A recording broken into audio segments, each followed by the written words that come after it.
to answer your question with that, it was mediocrity that killed this investigation, cutting corners or laziness, or maybe even not wanting to get involved with investigating on your own. Like, I don't want to be the bad guy. I don't want to get involved and roll rat on this individual. That could be a colleague of mine,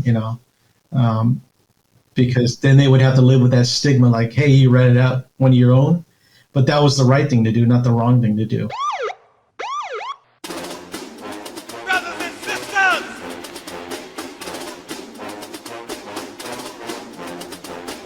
brothers and sisters, I don't know what this world is coming to. You're listening to the Black and Blue Podcast, a discussion and celebration of the roles of African Americans and other minorities in U.S. law enforcement. Your host on the Black and Blue Podcast is Dale Peters, a law enforcement professional with over 20 years experience in the business. Hop on board this Black and Blue train of interviews, current events, and pop culture conversations. So get ready. The Black and Blue Podcast is coming at you right now. Hey, Black and Blue fam, welcome to the Black and Blue Podcast, where we celebrate diversity in U.S. law enforcement. Y'all know me. My name is Dale. I'm the host. Thank you for finding your way here. Whether you're a returning viewer or listening, or this is your first time, I appreciate the love. Let me ask you to also click those like, subscribe, and bell icons right down here on my YouTube channel. That really helps me out a lot on those YouTube algorithms. So if you're listening to me on your favorite podcast platform, please, you can rate the Black and Blue Podcast 5 stars there. And finally, make sure you check me out on any one of my social media pages for even more content. You can find me everywhere at Black and Blue US. All right, so now that I've got that taken care of, let me introduce my guest. He is recently retired from the LAPD and is lieutenant over there, who's had his hand in weeding out corruption in that agency. So everybody help me welcome to the show, Lieutenant Leonard Perez. How you doing, sir? Good afternoon, Dale. Good morning. Thank you very much for this opportunity. How are you? Got it. I am great. Thank you for coming on yourself. Thank you. It's a pleasure. Yeah. So, I mentioned there in the monologue that you were retired from LAPD and you're out here in California with me. How's your day shaping out? How you liking the weather today? Today is awesome. Later on with the warm weather, taking the dogs out for a walk, which is awesome. So we're lucky the weather that we have in Southern California. Yep. And it's November at the time of this shooting of this show here, and a lot of other parts of the country are starting to get snow. And I'm originally from Columbus, Ohio, so people in social media that are still back there posting, that they've got snow and this, that, and the other. I'm like, we don't have it here. Yeah, definitely. My son's in Illinois, so he'll be dealing with that shortly.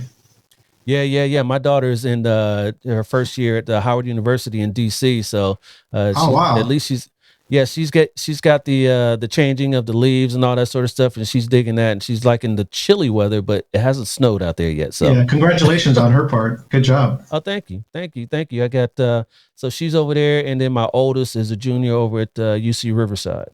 Awesome, close to home. Good school. Great school. Yeah, he wants to go into medicine. He doesn't want to be in law enforcement like Dad was. But well, the STEM is always a good degree and field to go into. So kudos to him. Yeah, absolutely. So you mentioned that you've got a son in Illinois. What's your family structure like? So I'm divorced. My first marriage, I've got a son, Brandon. He's in Rockford, Illinois. And my daughter, Miranda, just recently moved to Seattle after college. She picked up a job out there. They both went to school out of state, and they both ended up remaining out of California. All right. Well, yeah. Congrats, Dad and Mom. Good job there. You had 2 kids that wanted to go to school and continue their education, and then they moved on with that. So congrats there. Thank you. And I recently retired. I was divorced for almost 10 years, and I got married last August in Hawaii. And I do have a stepdaughter who's also an adult, Anya, and she's in Cypress College in the court reporting program. So she's doing really well. So we're happy for her, and we're looking forward to her success as well.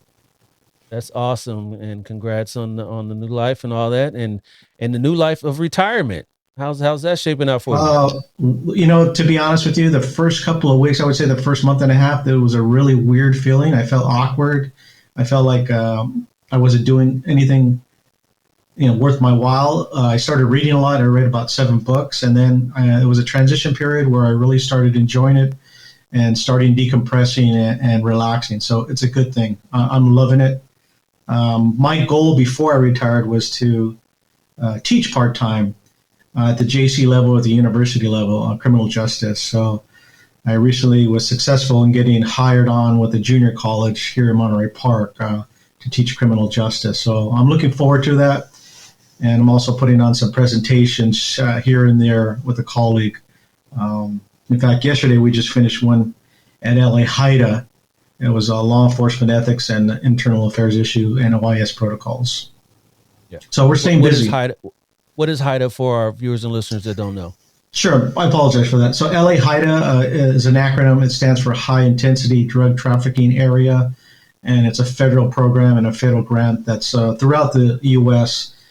that partners up with local law enforcement agencies to combat crimes involving narcotics. And they're also a good clearinghouse. When you have an investigation, before you serve a search warrant, you'd want to call them to make sure nobody else is investigating the same individual you are, so there's no blue on blue issues. And they also provide an enormous amount of training in different categories, not just narcotics, throughout the U.S. Yeah, absolutely. That's a great organization. I was involved in NARCS on a task force for a few years, so I know HIDA well. So. Yeah, it's a tough job. They've got a tough job that's ahead of them, but it's a great organization for anybody in law enforcement. So I highly recommend that they do some training. All right. How long ago did you retire? My last working day was May 12th of this year. I took some vacation days, and then that took me till June 4th. So June 4th is my official last working day on the books at LAPD. And wow. I became a civilian on June 5th. So it's a good feeling. After 32 years, it's a good feeling. That's what I was going to ask you. After 32 years, that's a big change. That's a big portion of your life. That's a large portion of your life. Yeah, I mean, being in the military before that, and with my career, I mean, my life has been regimented. Like clockwork and detailed. And now there's nothing that's telling me what to do, and I kind of run my own day, and it's a really good feeling. I'm thankful and grateful that I made it out alive. Police work is inherently dangerous, but also more importantly, health-wise. A lot of people have health issues, and this, as you know, Dale, this career could take a toll on your cardiovascular system and other issues. So I'm very grateful and humbled that I was able to get out alive. Yeah. Alive, but in one piece. I mean, do you have any? I mean, it's inherent to the job. Back issues, neck issues, carpal tunnel. I'll be honest with you. I do have a lumbar L5 issue. 30 years of wearing that Sam Brown and that vest takes a toll on your body. Getting in and out of the car, foot pursuits, jumping over the wall, wrestling with people, and towards the last year, I was a little bit stressed out, and it was a lot of personnel issues. I was supervising over 125 people, deadlines and so forth. So I think I was wearing myself a little ragged, and I ended up getting a couple of checks, and I ended up finding out that my heart rate was a little bit accelerated. So I went to see a cardiologist, and I was put on beta blockers. So with that, and also the time that I had, I figured it's my time. It's my time to walk away and not look back. And that was the greatest thing I've ever did. I left on my terms. I left in one piece, and I'm so grateful for it. I can't say that enough. Got to take care of yourself, man. You got to do all this stuff because you've got at least another 30, 40 years, hopefully, God willing. So take care of yourself. Yeah. The goal is when you retire is to get as many years back on your pension when you're retired. So I'm looking forward to 32 years of pension and enjoying that. Absolutely. Because they make those actuary tables thinking that, especially in our profession, that, they only have to pay out for 5 to 10 years because that's how it was for a lot of years for a lot of people. But, now with wellness and all those sorts of things, we're living longer past our retirement, post-retirement. So, these insurance and annuities have to pay out longer. Yeah, definitely. So, my last 2 years, I was an agenda with all my folks at work to, get a wellness check, go see a cardiologist, sharing my story with them, and kind of enlightening them and telling them, hey, look, we got great insurance. I don't know why you're not taking care of this. There's no excuses. Just get yourself checked out. So a few people came up to me afterwards and said, hey, I took your advice and went to the doctor, even though I didn't feel anything was wrong. But that they did find something and now they fixed it. So I appreciate you sharing that experience with us. So it's about sharing that olive branch and helping out others. Definitely. Yeah, for real. Absolutely. So, 32 years on the job, what brought you on in the first place? What interested you in law enforcement? So I had no prior family involved in law enforcement. In high school, my senior year, I took an elective course, and it was called Law Enforcement 101. I went to Alhambra High School, and it was put on by Alhambra Police Department. I remember the detective's name, Detective Gene Shepard. And when he came in and told his stories and what he's been exposed to and all the trials and tribulations of being a law enforcement officer, I got to tell you, it was very interesting, and that was the spark. That started the spark. I mean, I watched all the shows, Adam 12 and whatnot, but that didn't do it for me, because my favorite show growing up was Emergency Squad 51, the paramedic. So yeah, I was there with you. I was kind of gleaning, hey, a fireman would be pretty cool. But when Gene came in, Detective Shepard came in and gave his class, something started there. But I got to be honest with you. After that, due to my height, I'm 5'4", I'm a short statured person. I came over a couple roadblocks, because after Gene's class, I applied to 3 different agencies to be a police cadet, and I never got selected. And I had a clean background, never been in trouble, so forth. And that was kind of a hindrance. And then I went to junior college, finished junior college, and I still had that at the back of my mind. I started working full-time for a bank, Home Savings of America, and I was miserable. And I knew that wasn't a career for me. And Home Savings was laying off people, and believe it or not, I said, man, I hope I get laid off, because if I do, I'm going to go join the military. And I never got laid off. So that's when I started seriously looking into law enforcement. I started applying to about 5 different agencies, and that's what pretty much got me into LAPD. Okay.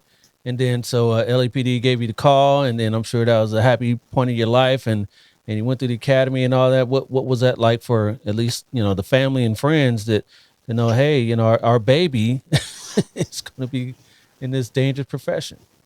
Yeah, so my father was killed when I was 5, probably up to no good. He was estranged from my mother. They were separated. So my mother raised me. So obviously her concern was like, why do you want to do this? You shouldn't be doing this. Why don't you go do something else? It's dangerous. So there was a little tug of war with her, trying to convince her that, everything would turn out okay. And the other families and members, they all supported it. They were very supportive. The only one that was very apprehensive about it was my mother. But that's a given. That's a given with any parent when your child's going to go into a dangerous career. So I understand her. I was very, very sensitive with her needs and kind of walked her into that we're going to be okay with this. Together we'll be okay with this. And kind of through that, I could walk across the street going to the market and get hit by a car. So, there is a danger factor, but we'll be okay with this. And put it in God's hands and we're okay. Yeah. And then it turned out okay. I'm sure she was proud of you in the end, right? Oh, definitely. Yeah, she would worry. My grandmother would worry, and they would always tell me, hey, I'm praying for you. Be careful, But they were, after I came on the job and had a couple of years under my belt, they were very ecstatic and supportive of my career. As well as the rest of the family. Yep. So, is your mom still with us? She's still with us. In fact, she just took a spill the other day.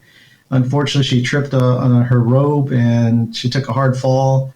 A couple hours in the ER. She got a little broken arm, and I have her here with me and taking care of her and monitoring her. So she's good. It was just a scary experience for her and everybody else. So. But she is still with me, and she slowed down a little bit, and we keep an eye on her between my brother and my sister. Okay, yeah. Great, great. And you say you grew up in Alhambra, and I don't know about back when you grew up, but I know now it's predominantly Asian. Was it when you were coming up as well? Yeah, so let me add to that a little bit. Our family's roots are from East Los Angeles, and then when I was in Which is right kindergarten, there. Yep. my mom moved us over to Alhambra. And you're absolutely right. If I look back at our class pictures from kindergarten, first grade, second grade, me and my brother were the only minorities in our elementary school. It was predominantly white. And then probably into the early 80s is when you started seeing the influx of the Asian community slowly coming in and taking over. My uncle used to have a barbershop on Valley Boulevard, Rashane's House of Style, and I used to work at his barbershop. And if you go up and down Valley Boulevard, none of the businesses had any Asian influence in them. And it wasn't, like I said, until about the early 80s where you started seeing a change where the Asian influence started coming in. Okay.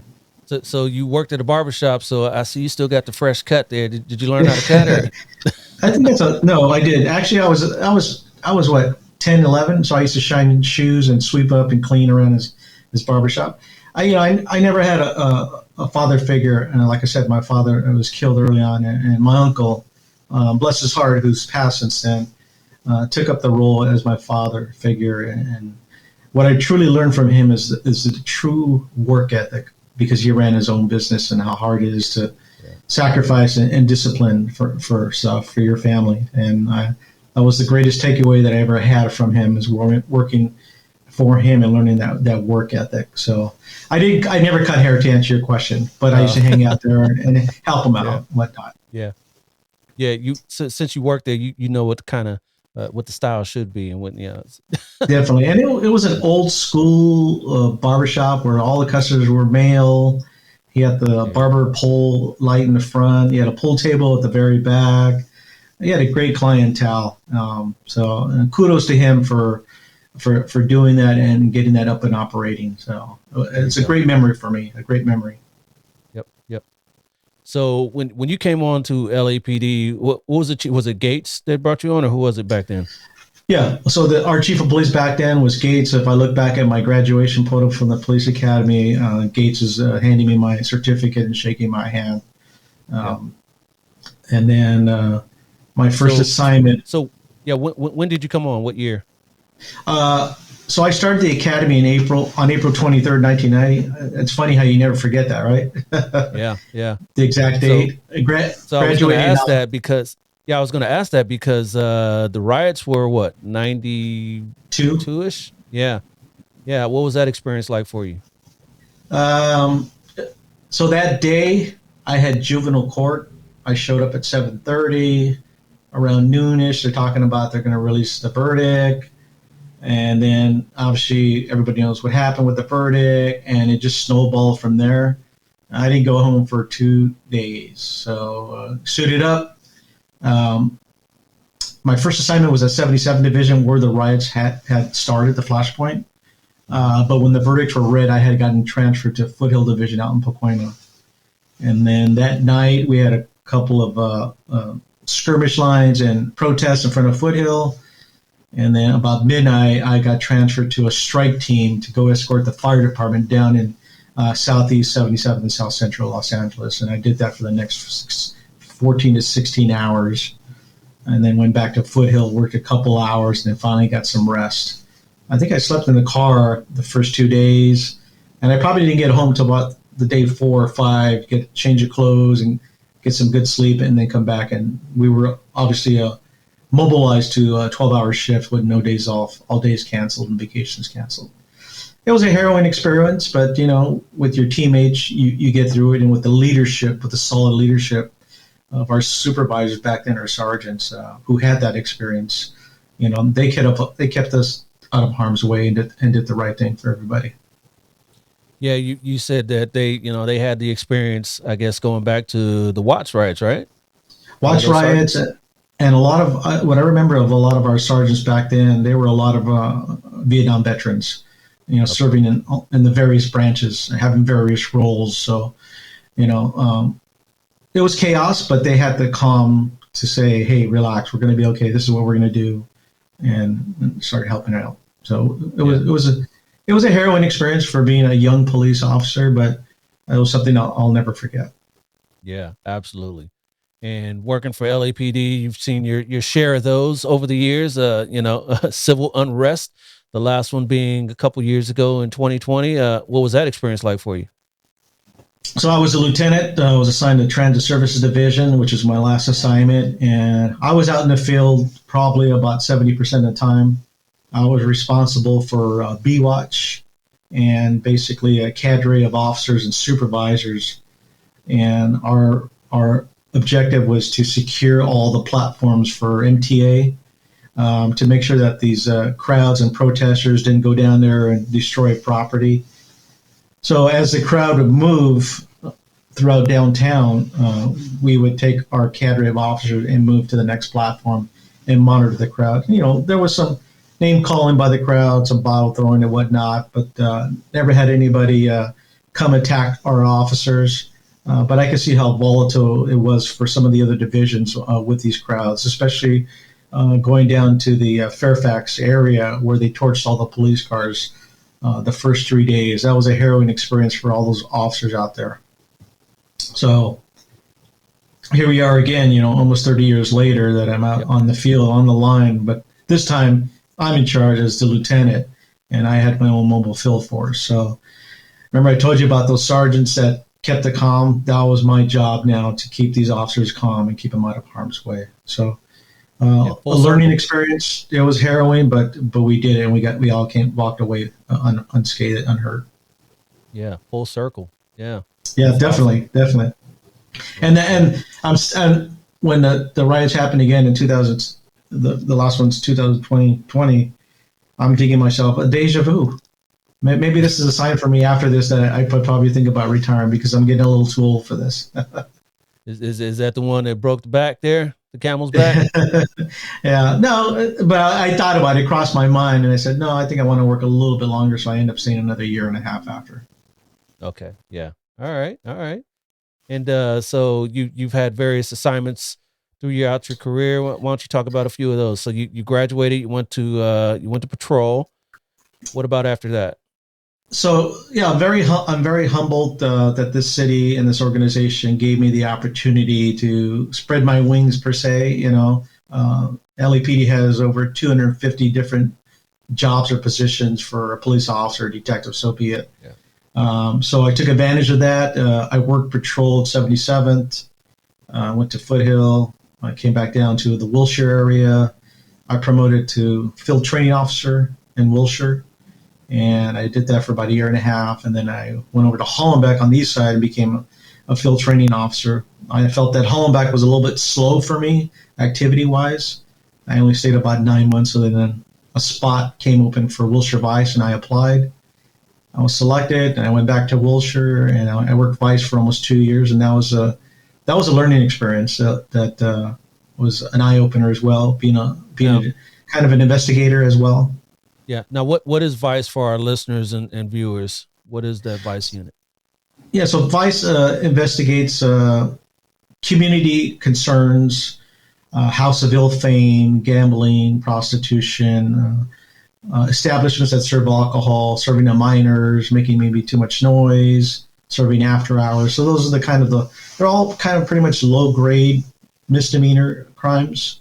And it's crimes that pretty much affect the community members. They have a concern, hey, something's going on over here. So we'll do surveillance.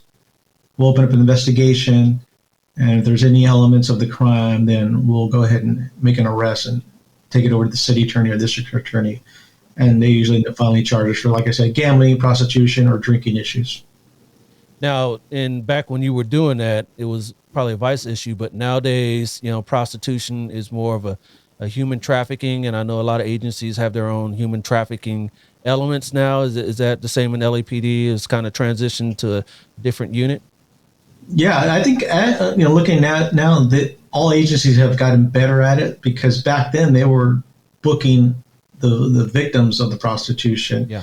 And the human trafficking task force had the change the energy of it and portraying that these are truly victims. We're not going to book them now. We're going to help them. We're going to give them the help they need. We're going to get them in in therapy and actually go after the Johns, the pimps. Those are the ones that are creating this havoc.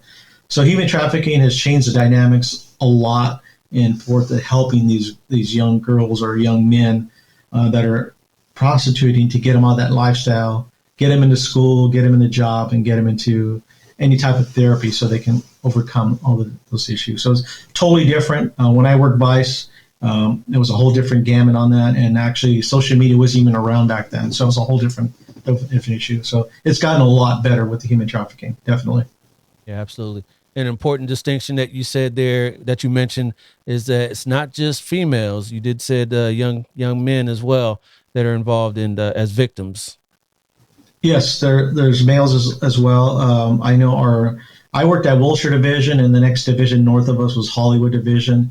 And Hollywood Division had experienced an assortment of prostitution with both males and females along either Hollywood Boulevard and Melrose Boulevard. So it's not just females, it's also males as well.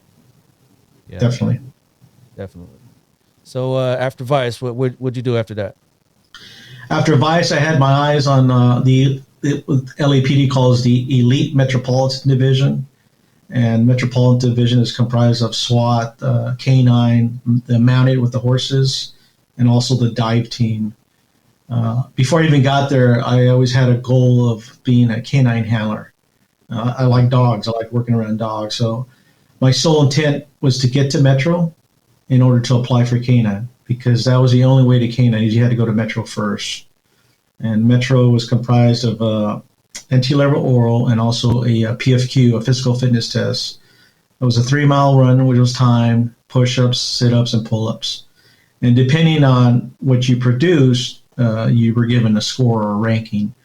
And then based on your oral interview, you were put in a file as to outstanding, satisfactory, and so forth. So it took 3 attempts, but I got into Metro.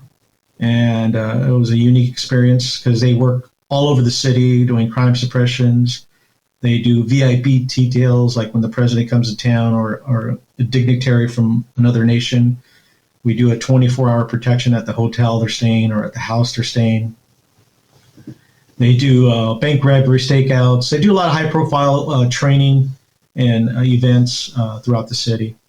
And they're mobile. They're not just assigned to one area. They can go anywhere in the city wherever it's deemed. And then there was 2 platoons of Metro doing crime suppression. And then from there, if you wanted to apply to SWAT, K9, or the mounted unit, you had to take another test and another PFQ. But unfortunately for me, Dale, I never got to K9. There was a shortage in patrol, so they were sending people back. And they had told me, hey, you're probably going to go back to patrol in a month or 2. And I had already taken the sergeant's test, and I had put it on hold. So I called our position control and said, hey, can you take my hold off? And the next month, I was lucky enough, I was promoted and made sergeant and sent back to patrol. Oh, wow. That's awesome, because at least in my department, you hear stories of other agencies. If you turn down that promotion the first time, it may not come back for you.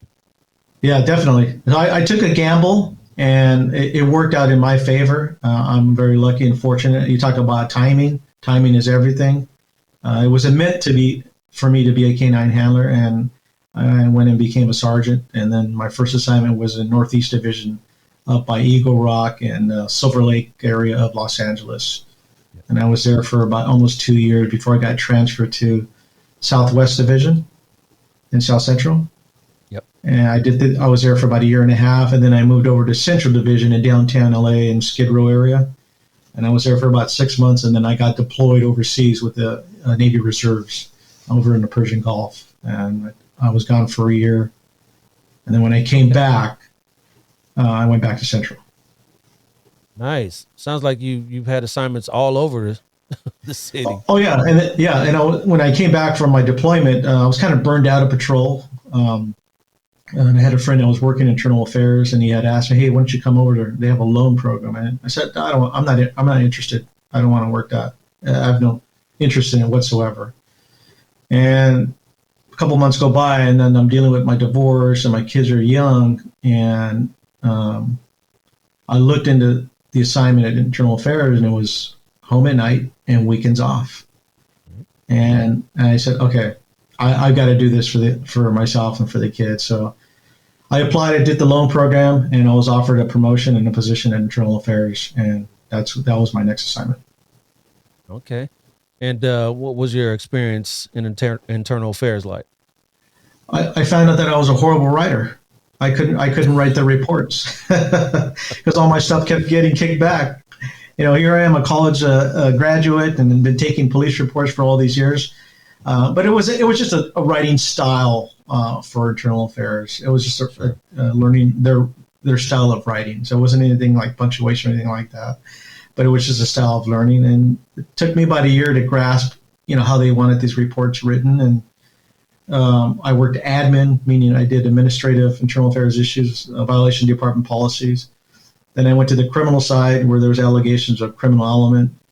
And then I had a really good captain, Rigo Romero, who's now retired, who liked my work product and offered me a position at his shop, which was Special Operations Division within Internal Affairs. And it's a coveted position where they deal with high-profile criminal cases involving police personnel and surveillance of those cases. You're off-site. Your location is not disclosed, and you're pretty much off the books at LAPD. If anybody were to look up your name working that assignment, you don't appear anywhere. It's because it's a deep undercover position, basically. Deep undercover in what aspect? Well, because like I said, on the department roster, the employee roster, your name doesn't appear anywhere. Right. So if I were to go to LAPD computer system and looked up Sergeant Leonard Perez, usually I would be assigned to a division, and each division has a roster and everybody's name, their serial number. Well, when you came to look up my name, I didn't appear on anybody. It appears like maybe I resigned. Okay. And they would do that for what reason is what I'm getting at. So because they're going to interject you into some scenarios, some tests, some bureau tests. LAPD was under the consent decree. And as a part of the consent decree, LAPD was mandated to do periodic audits of personnel, whether they're random audits or spontaneous audits. And it's basically just testing the officers to make sure they're doing the right thing. So if you're an undercover officer working one of these random audits, they're trying to pretty much disguise you that you're no longer a department employee in case somebody had recognized you, to keep you off the books. And the whole objective is not to compromise the status of these investigations. So that's why they take you off the books, and that's why you don't appear on any department roster. Gotcha. And so you said you went over to the specialized operations and Special Operation Division. Yeah. What was that like? It was another learning experience. On LAPD, your investigators are generally detectives. Sergeants aren't really investigators, but they are assigned to internal affairs. They go through a 40-hour class, but honestly, it's not enough. So I wanted to learn my job. I really wanted to be a diligent investigator. So I put myself through a lot of courses on my own, a lot of them through LA HIDA. And I really learned how to write search warrants. I really learned how to do investigations. And I started picking up some high-profile cases at Special Operations Division. And one of them in particular that's public out there is the Detective Stephanie Lazarus case. Yes. She's no longer an employee. She's serving a 27 years to life term in prison for a murder that she completed 26 prior years back in 1986, and she had gotten away with that murder for almost 30 years while working as a police officer and promoted to detective. And the little story about that is when Stephanie was a brand new police officer, she was dating an individual. They broke up. That individual married another woman, and there was a issue with Stephanie over her ex-boyfriend being married, and Stephanie started harassing and stalking the new wife of her boyfriend. eventually breaking into their condominium in Van Nuys in 1986, getting into a struggle, and Stephanie ended up shooting her and biting her on the arm. And that bite is significant because the coroner's office had kept a swab of that bite mark on file in the freezer for almost 28 years. So when the case went unsolved for that 26 years, the bite swab still remained at the coroner's office. A new set of detectives come in 2008. They reopened the case. They learned that the bite swab is still there, and they retraced the case steps, and they learned that her father, the victim's father, had kept telling the detectives prior to, you need to look at Stephanie. You need to look at Stephanie. She may be involved. And it fell on deaf ears. Yeah, that's what I was going to ask. Yeah, I guess, it fell on deaf ears because it was internal, right? One of their own. Yeah, it was just it's totally disheartening. And in fact, the father, and I know a lot of this because I was involved in the case, not as an investigator. I did the surveillance aspect of it, and I'll get to that in a minute. But the father even wrote a letter to then Chief Gates, asking him to look into it. He met with the detective several times in person, kept calling him all the time, and pretty much got nowhere with it. So the case went unresolved for all these years until a new set of detectives who had the right mindset and had the diligence to reopen it and look at what her father was saying, and then retrace the steps of everything. So when Stephanie made detective, probably in around 2000, maybe 1998, she was assigned to Van Nuys Division where the murder happened, and she had access to the murder book. So a lot of the evidence and a lot of the notes went missing. So she had access to that. So that's unfortunate that it didn't catch anybody's eye. But kudos to those detectives in 2008 that saw that there was something there, kept it under lid. They never told anybody. They didn't even tell their captain because they didn't want it to get it compromised. And it went directly to the chief of police office, and they contacted our office, Special Operations Division, and where my role and my colleague's role was to obtain a sub rosa DNA sample from her. And that's kind of impossible to do, but it was a 24-hour surveillance on her, and they were able, one of the surveillance officers was able to get a DNA sample from a food item at a Costco. And then that was taken to the lab, and the lab was able to match the DNA from that food item to the bite mark that had occurred 26 prior to. So the investigating entity was robbery homicide, and they were able to solidify that, present the case, and they got a filing. I went to court, and she was convicted of the murder. Wow. And when was she convicted? When did that go through? I think everything was in 2012 is actually when the trial ended. I'll have to look at. There's a book out there called The Lazarus Files by McHugh. He writes the whole story about it. It's a good read. So 2012, she got 27 years to life. 27 to life, and she's serving it today. Good work there. Definitely, definitely. Did the victim's father get to see that conviction? Yes. So he's still with us. Good for him. Definitely. Were the ex or the victim, were they affiliated with the LAPD, or did they meet on the job or anything like that? No. Nothing at all. And to answer your question about that, it was mediocrity that killed this investigation. Cutting corners or laziness, or maybe even not wanting to get involved with investigating on your own. Like, I don't want to be the bad guy. I don't want to get involved and roll rat on this individual that could be a colleague of mine. Because then they would have to live with that stigma, like, hey, you ratted out one of your own, but that was the right thing to do, not the wrong thing to do. And exactly. I feel really bad for that father because he was a prominent dentist in Tucson, and he fought for his daughter for all these years and just fell on deaf ears. So it's a sad situation. Very sad. And that's one of the stigmas to law enforcement from the general public is that, when it comes down to it, we don't investigate our own. And that's when transparency issues and all that sort of stuff comes about. And a lot of agencies are trying to change that narrative, right?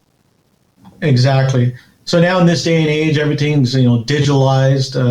Your chrono is on a digital program. So me if I were a CO or as a lieutenant, I can log on and check my detective's chrono to make sure that they're keeping everything up to speed and whatnot. Unfortunately, back then with the Lazarus file, everything was handwritten in the chrono. So it was a matter of those detectives conveying to their supervisors, yeah, we're doing this, yeah, we're doing that. But nowadays, it's a lot better with transparency where I can log on and check my employees' chronos to make sure they are doing what they're saying. Right. And also, that stigma in law enforcement altogether of internal affairs, right? Is, a lot of people, you got to take that job seriously, and maybe a lot of people don't want to do that job, right? Is there a stigma attached to it? Definitely a stigma. Nobody wants to sit and have lunch with me. You lose some of your friends. There's a little name calling in there, like, we better watch out. Be quiet. Here comes Perez. He worked IA before. Watch what you're doing. Whatnot. So there is a stigma behind it. But I took that job serious. I was fortunate that Captain Romero had offered me that position, and that's why I said I took it upon myself to put myself through all those courses to be a diligent investigator, even though I was never a detective, because I know when I turned in my work product, I didn't want to get a kickback, or I didn't want to be embarrassed on the stand testifying that I screwed up somewhere. So it's a learning curve that I've always told my subordinates. Your work product, you never know where you can end up. You could be in appeals court or Supreme Court, so you got to make sure that it's a complete product. Absolutely. Yep. So we talked before we started the program here about when you first came on. The upper management looked a little different than maybe it does today. You talked about your Captain Romero. Sounds like he was Latino as well. What are the changes you've seen in LAPD over the years, especially on the management side? Yeah, command staff, as we call them, back in the 90s, were all male white. Majority were all male white. There was maybe one female captain, if I recall, and then shortly after we had the first female commander. There were no Asians, there was no Latinos, no blacks, and then the transition happened probably shortly after the rise in '92, where you started seeing promotions of minorities, Asians, females. Compared to today now, it's a whole different gamut. We've got a lot more minority command staff females, including Asians. If you go to LAPD.org and go to command staff, and it has all their profiles and their pictures and their bios, completely different from 1990. Because back in 1990s, it was all male white. So diversity is alive and well in LAPD. They're in the right direction, and they're promoting some right, solid people that should be there, regardless of their background, genders, or ethnicities. Yeah, absolutely. Because, all of us across the nation in this profession are hurting for bodies right now. And when you're looking to diversify your force, with with blacks or Latinos or what have you, and we don't see those same positions that look like us in command staff, maybe that can turn you off, and maybe we want to look somewhere else. So it's good that, there is diversity on the command staffs of, your agency and a lot of other agencies too. Yeah. Diversity in command staff, diversity in a lot of lieutenants now. That was totally different from 1990 when I first came on, and definitely a lot of diversity with your sergeants and detectives. So LAPD is going in the right direction. Hopefully they stay true to that, and I don't think they'll reverse that and go backwards. But it is a lot better and totally different than 1990. I mean, 1990 it was like a whole different world. What I used to tell my subordinates about, they would ask me, how can I prepare to study? What's a good read? I remember reading a book called Official Negligence by Luke Cannon from the LA Times. And it talks about the failures of management and command staff leading up to the 92 riots. And it touches on a little bit about command staff and who they were back then. It's a good breed. I recommend it to everybody.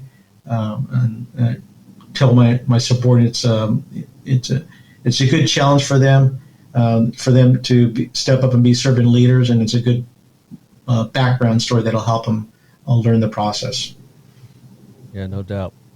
And also in the beginning of our conversation, you mentioned that you're a little, didn't want to say that, you're shorter in stature. How was that experience? Yeah. How's that experience been with you, especially in patrol? Did you find a lot of people challenging you, or what was that like?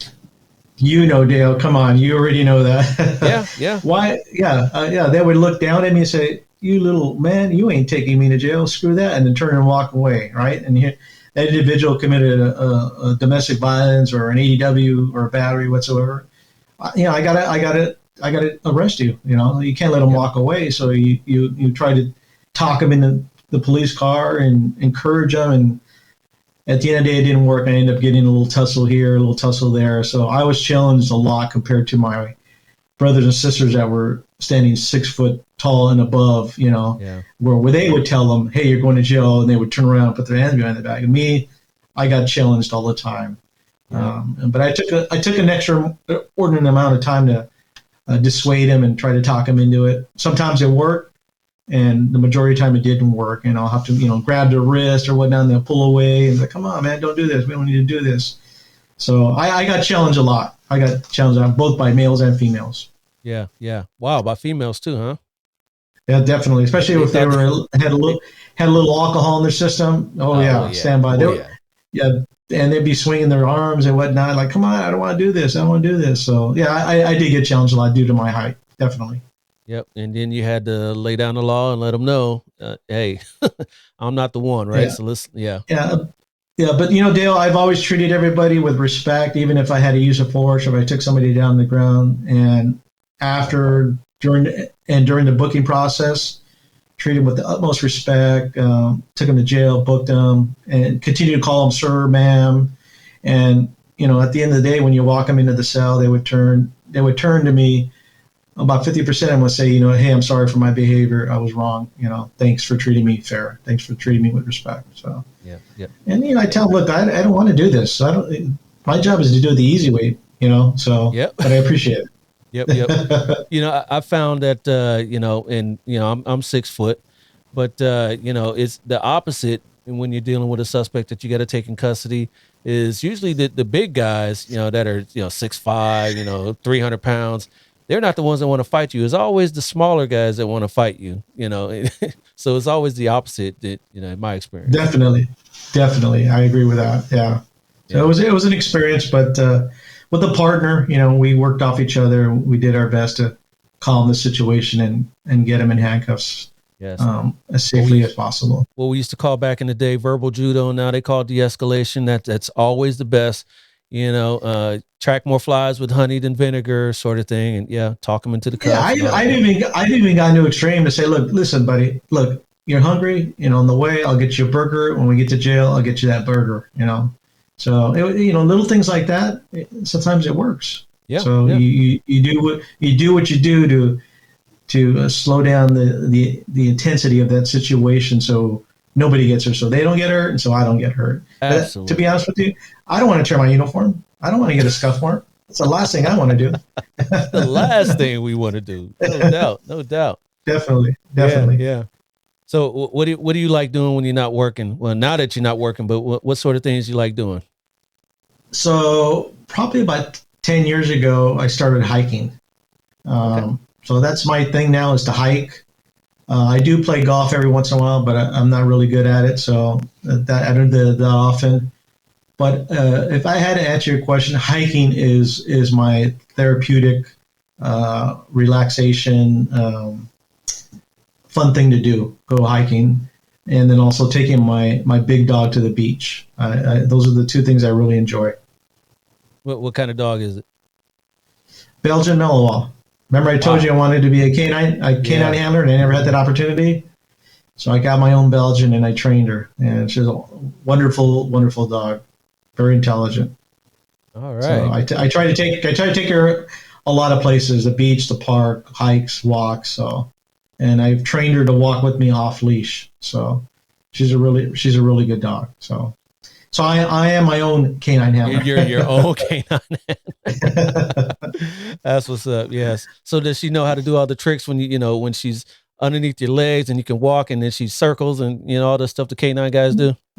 Not that, but I do have hand commands, and I could use my hand, and she knows how to sit, get up, stop, without even saying anything. So if I take her on a walk on the trail, I'll tell her the hand command. I'll give her a hand command. She'll sit down, and then I back up about 50 feet. I'm holding my fist, and I don't say nothing. And then when I put my hand down, she'll come to me. So she knows that she's got to stay until I put my hand down. So that's about the extent of what she can do. But the reason why I wanted to train her was because I want to have the ability to go for a run or go for a walk and have her by me without a leash. And she's really, really good about doing that. That's awesome. And does your wife now, does she put on the agitator suit and No, she learned that the hard way, because I have ropes for the dog and I have a bite sock, and I'm the only one that can do that with her. And I told my wife, whatever you do, don't pick up that rope. And one day she picked up the rope and she found out the hard way.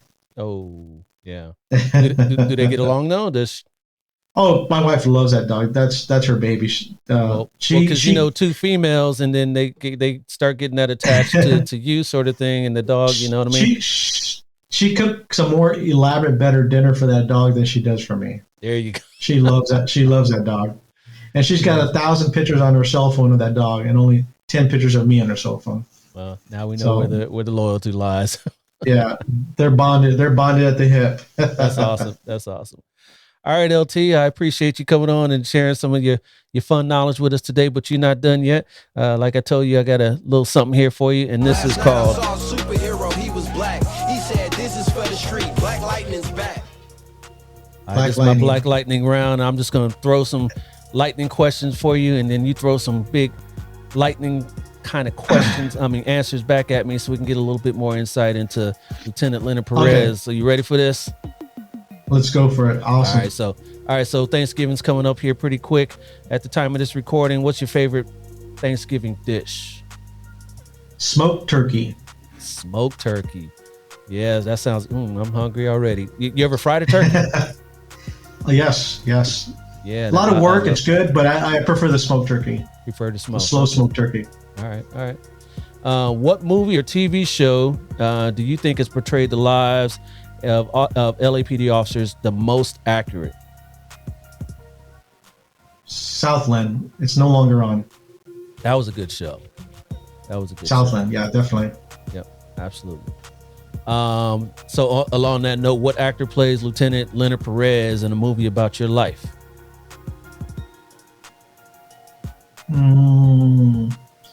Almost Robert De Niro in Heat. Okay, all right. So Robert De Niro gets to play you. All right, cool. Your favorite patrol division? Wilshire Division. Wilshire. Why is that? Diversity. It had very rich, middle income, and poor, and there was a lot of good places to eat over there. A lot of good things to do for people. Nice. Where is that for people that don't know? Wilshire Division, the western border would probably be the La Cienega. To the north, it would probably be Melrose Boulevard. Beverly Boulevard to the north. To the south, we're going in the Southwest Division, probably the 10 freeway. And to the east, it would probably be a little bit west of Western Avenue, because they changed the boundaries a little bit. Okay. So is that getting towards Beverly Hills? Getting towards Beverly Hills out that way? Borders Beverly Hills, Koreatown, a little bit of MacArthur Park, and a little bit of south of the 10 freeway. Gotcha. Right. So what's on your playlist right now? What are you listening to? I've been listening to a lot of podcasts lately. But music-wise, if you want to talk, I'm old school Earth, Wind and Fire, Santana. Yes. Those are good jams to sit out in the yard, do yard work, or just have a barbecue. There you go. Relax. What do you remember most about your time at the academy and as a rookie? My academy days was the PT. PT was fun because it was good camaraderie, and you're actually working out and doing something good for your body. Yep. Kind of reminded me of my time in the military. Yep. If cops could be traded like team athletes, what city would you mind not being traded to during your career? What city? I would have to be something warm and hot. Florida, Corpus Christi, because I love the beach and the ocean. Okay, all right. So they trade you for a couple picks, and you're going to Corpus Christi or Miami. Definitely. There you go. All right. What's the worst car you've ever owned? My very first car that I bought. My very first car that I bought in high school, a 1973 Buick Century, burgundy, 2-door. 1973, huh? Yeah. I've been there. What's a guilty pleasure for you? My guilty pleasure would probably be a slice of pie or a pudding. Okay. What pie or pudding? Definitely. What pie or pudding? Apple or chocolate pudding. There you go. Favorite handgun you carried during your career? My favorite was my Glock 40. Okay, nice. Yeah, because I know you go through, LAPD went through a bunch of different handgun changes periodically, right? Yeah, I came on with a Beretta, and then I went to a Smith 45-06, which was really heavy, and then I transitioned to the Glock 40. And the Glock was my favorite. Nice.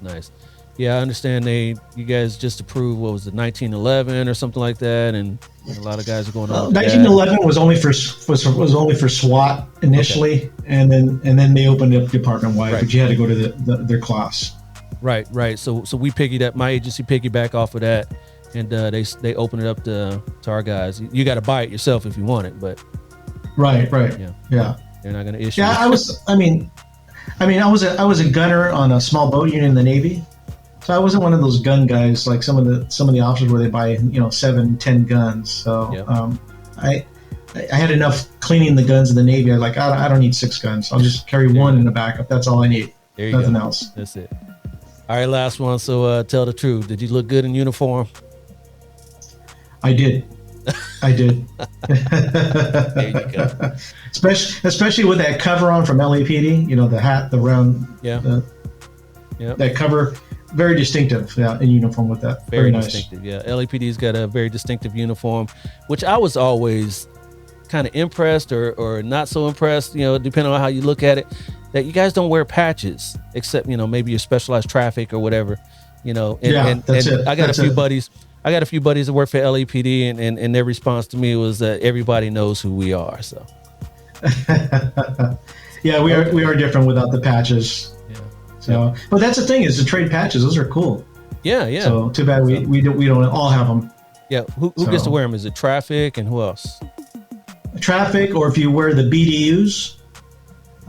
If you wear BDUs, then you'll have a patch depending where you're assigned to: Metro, Narcotics, K9, Bomb Squad. Yeah, there's probably a few out there that have patches on their BDU uniforms. Gotcha. All right, cool. All right, man. I appreciate that. That was fun. Got a little bit more insight into, your guilty pleasures and who gets to play you in a movie and all that sort of stuff. So, yeah. Hey, Dale, if I can give a shout out to one of my colleagues that we lost during COVID. Rest in peace to Sergeant Anthony White. Great mentor, great police officer, great sergeant, and a huge loss for the department and for his family. So, Anthony, you're up in heaven. Miss you, brother. Rest in peace, and thank you very much. Yeah, absolutely. Anytime I can facilitate that, I'm all for that. And one more thing before I get you out of here. How about some words of wisdom for the viewers and the listeners? Yeah. So all agencies, department-wide, don't provide enough scenario-based training. So open up your wallet, get out there, and get that training. That training provides mental slides and schemas in the ways when you're presented with a critical incident that you're better prepared and you'll have a better outcome. And also pass along that olive branch, pass that knowledge you have to the younger officers and help them out so that they're as successful as you are. And that's about it. Good deal. All right, LT, I appreciate you coming on. This was good. Had some fun with you, and we'll talk soon. Dale, what a great experience and a great pleasure, and I'm very humbled, and thank you very much for the opportunity. You got it. Enjoy the rest of your day, and the holidays coming up. Enjoy those. Happy Thanksgiving. We'll see you. Thank you very much. Smoked turkey. That's my favorite. Yeah, especially the next day you make a sandwich out of it. No doubt. All right, I'll talk to you soon. Okay, have a great day. Take care. Bye-bye. What? Now that was an outstanding interview. Thank you, Lieutenant Perez, for all you did throughout your career and sharing all of that with us. If you guys got some value out of this episode, let me know by leaving a comment in the section below and by clicking those like and subscribe buttons if you haven't done so already. If you're listening to me on your favorite podcast platform, please rate the Black and Blue Podcast 5 stars. I'll be back in a couple weeks with another banging episode just like this one, but till then, you already know. Stay black and blue. I'll holla at you. Deuces. This has been a Maitre D Entertainment presentation.